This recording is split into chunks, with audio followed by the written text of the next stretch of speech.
నీకు అసలే తొందర ఎక్కువ. ఒకదానికొకటి మాట్లాడకు. మైగ్రేషన్ దగ్గర అలాగే. అది మైగ్రేషన్ కాదు, ఇమిగ్రేషన్.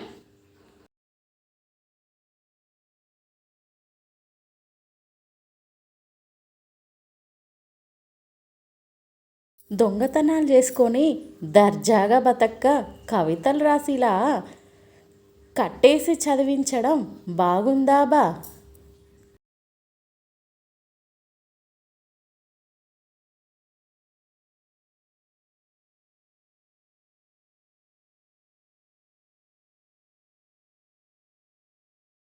విడాకులు వచ్చేసాయి కదా అని ఇంకో దాన్ని పెళ్లి చేసుకున్నారో తాట తీస్తా, జాగ్రత్త.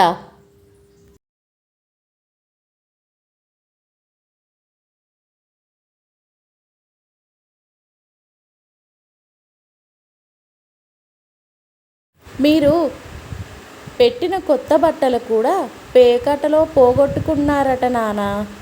మళ్ళీ కొత్త బట్టలు పెట్టమంటున్నారు ఆయన.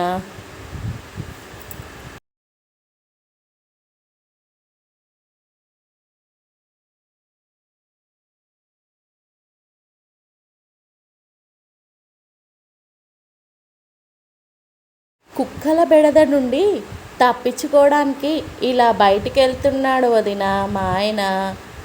ఏం చేయాలి, కుక్కల భయానికి ఇలా వెళ్ళాల్సి వస్తుంది వదిన.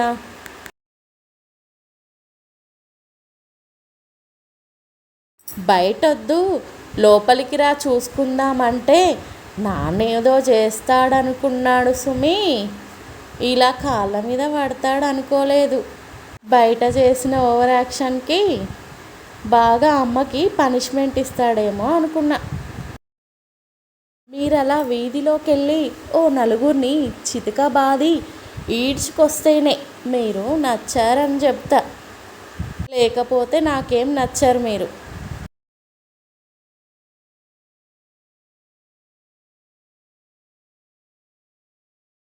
అమ్మా నాన్నకి ఒక్క నిమిషం కూడా పడదు.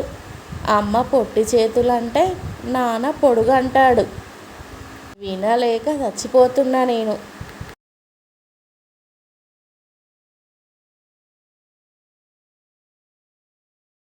నేనేమైనా ఛానల్ మార్చానా? జస్ట్ టీవీ రిమోట్ ముట్టుకున్నా అంతే కదా. దానికే నన్ను ఇలా చెయ్యాలా?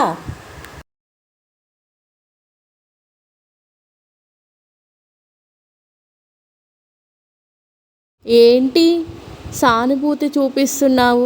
ఇంట్లో నన్ను తన్ని తరిమేస్తే ఇక్కడికి వచ్చి తింటున్నా అనుకుంటున్నావా? నేనేమనుకోవట్లేదు సార్, మీరే చెప్తున్నారు. తన్ని తరిమిందేమో మీ భార్య.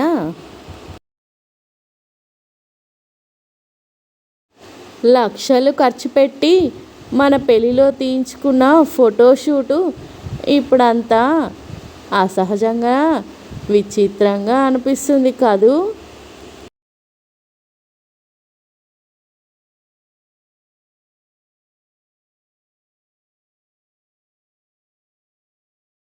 ఒసేయ్ ఒసేయ్, నీ టీవీ పిచ్చి మండ బయటికెళ్ళి కాల్చుకోవే. మళ్ళీ చూద్దువు కానీ టీవీ.